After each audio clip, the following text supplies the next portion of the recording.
முருகா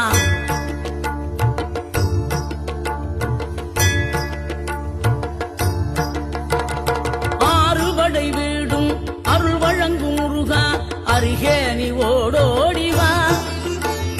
மூவிரண்டு முகம் சொலிக்க ஆறிரண்டு கரங்களுடன் ஆதரவு தர ஓடிவா.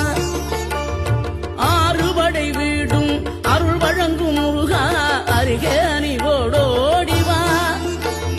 மூவிரண்டு முகம் சொலிக்க ஆறிரண்டு கரங்களுடன் ஆதரவு தர ஓடிவா. ஈசன் மகனே என்னை காக்க இங்க உனையன்றி வேறாரையா. நெஞ்சார நான் நினைக்க பஞ்சாமிர்தம் கொடுக்கும் ஒரு தெய்வம் நீதானையா. ஒரு தெய்வம்